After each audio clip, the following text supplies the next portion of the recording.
Bismillahirrahmanirrahim. Assalamualaikum warahmatullahi wabarakatuh. Kami dari kelompok 2 metodologi penelitian tafsir yang beranggotakan Muhammad Deva Fadila, Ayu Sylvia Al-Jufri, Atika Seruni, Bulan Setiani, Muhammad Ryan Abdul Aziz, dan saya sendiri Hafiz Maulana Ahmad. Dan kali ini yang mempresentasikan kali ini yaitu yang pertama Ayu Sylvia Al-Jufri, yang dilanjut oleh Muhammad Deva Fadila, yang dilanjut oleh Atika Seruni, dan terakhir dilanjut oleh Wulan Setiani. Dan yang membuat PowerPoint ini adalah Ryan Abdul Aziz, dan yang membuat video kali ini adalah saya sendiri Hafiz Maulana Ahmad.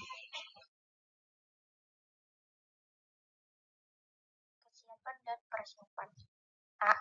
Menemukan ide dan melakukan pra-penelitian.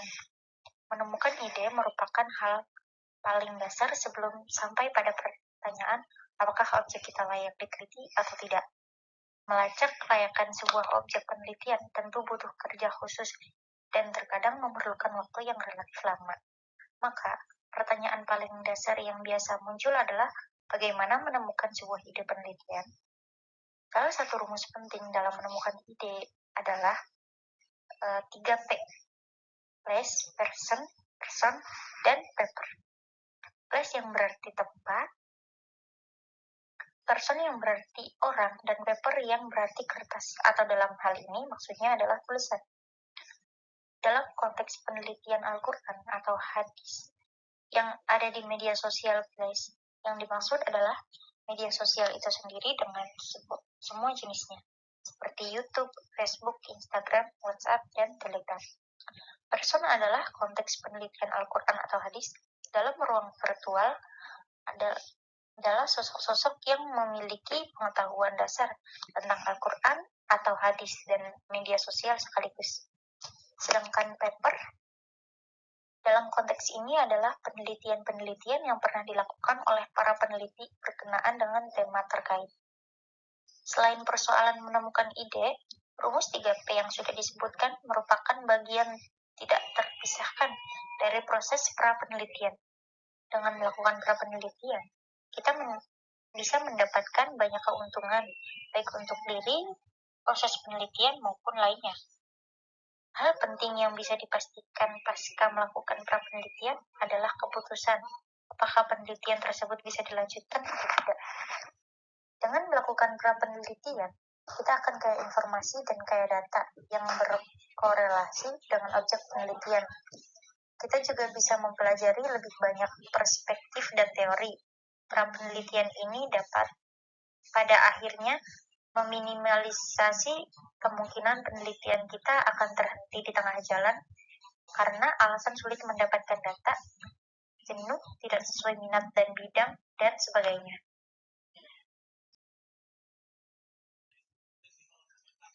Baik, terima kasih moderator. Untuk poin selanjutnya ialah mengenai poin B, yakni dari menemukan ide ke memahami topik. Nah, dari menemukan ide ke memahami topik itu setidaknya terdapat 4 hal yang bisa menjadi pertimbangan dalam memilih topik penelitian. Saja, itu yang pertama, pertimbangan manageable topik, atau topik tersebut dapat dijangkau dan dikuasai dengan baik. Kemudian yang kedua adalah obtainable data atau ketersediaan data. Yang ketiga ada significance of topic atau titik penting dari topik terkait. Kemudian yang keempat atau yang terakhir itu adalah interest topic atau sisi menarik topik tersebut. Nah, selain itu persoalan obtainable data pun itu harus mendapatkan perhatian. Karena data menjadi bagian paling inti dalam penelitian. Bila tidak ada data, maka tidak akan ada penelitian yang selesai. Sehingga posisi data adalah sebagai tujuan dari penelitian itu sendiri. Terima kasih, moderator.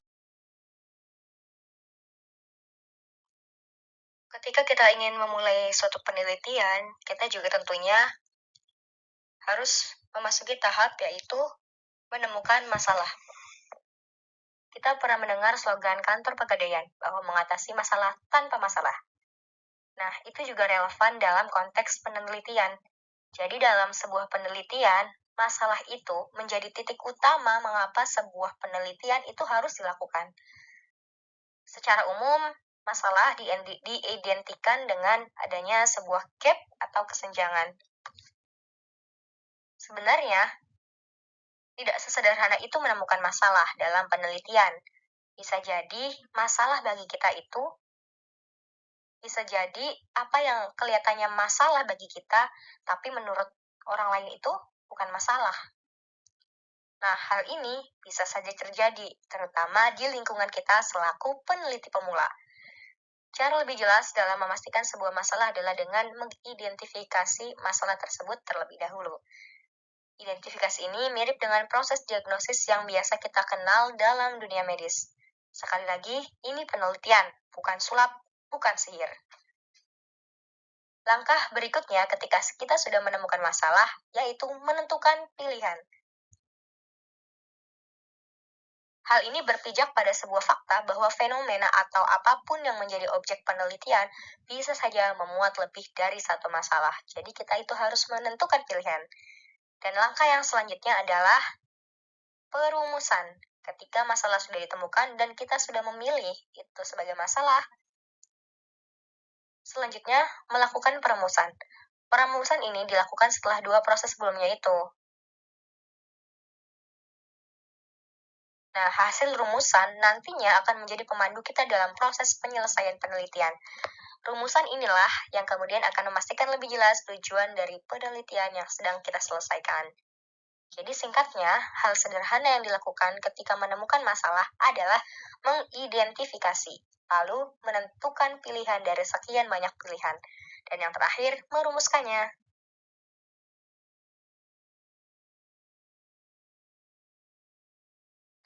D. Memahami aturan main dalam penelitian media sosial. Aturan main dapat dipetakan ke dalam dua kategori. Yang pertama, aturan main yang bersifat umum seperti menghindari sara, suku, agama, ras, antar golongan. Maksudnya ketika kita bermain sosial media, kita harus berhati-hati dalam menyinggung 4 hal tersebut. Kedua, aturan main yang bersifat khusus seperti menghindari plagiarisme, menyesuaikan template dan gaya selingkung jurnal yang dituju, menggunakan tata bahasa dan struktur kalimat yang baik, serta prosedur penulisan karya ilmiah pada umumnya. Ketika kita hendak mencari artikel atau jurnal di internet, sebaiknya kita menghindari plagiarisme dan menyesuaikan template atau gaya jurnal yang dituju, menggunakan tata bahasa dan kalimat yang baik. Di zaman sekarang ini, privacy menjadi isu yang paling urgent kaitannya dengan data penelitian. Sebagian metodolog menempatkan data tersebut sebagai data publik. Sebaliknya juga, ada pula yang menempatkan data tersebut sebagai data pribadi. Terdapat dua hal yang lain bisa dijadikan indikator apakah sebuah data bisa dijadikan penelitian atau tidak. Contohnya, media sosial Facebook. Misalnya, tiap postingan bisa disetting hanya untuk orang-orang tertentu. Artinya, hanya orang-orang inilah yang bisa melihat postingan tersebut atau mengakses postingan tersebut.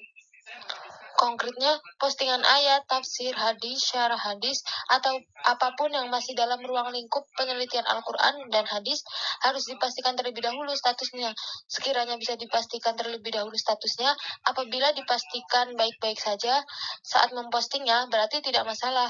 Sebaliknya, sekiranya data tersebut hanya bisa diakses terbatas atau boleh disebarkan asal tanpa identitas, yaitu anonim, kita perlu menyesuaikannya. Persoalan ini memang perlu ditekankan ketika berkaitan dengan isu-isu yang sensitif, baik menyangkut pribadi, nama perusahaan, organisasi, dan seterusnya.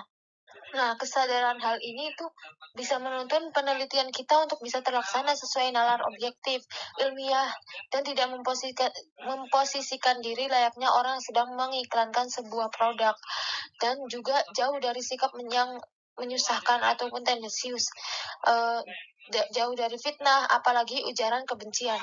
Nah, perlunya kemampuan kita ini untuk memenuhi atau mematuhi ketentuan penelitian ilmiah dan perundang-undangan supaya berlaku, dan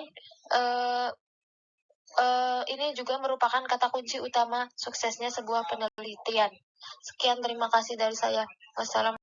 Terima kasih kepada pemateri yang telah memaparkan materinya. Kurang-kurangnya dari kelompok kami tolong dimaafkan. Biru laut seperti kolam, ikan paus pandai menyelam. Dari lubuk hati yang paling dalam, saya tutup presentasi dengan salam. Wabillahi taufiq wal hidayah, wallahu muwaffiq ila aqwamit thoriq. Wassalamualaikum warahmatullahi wabarakatuh.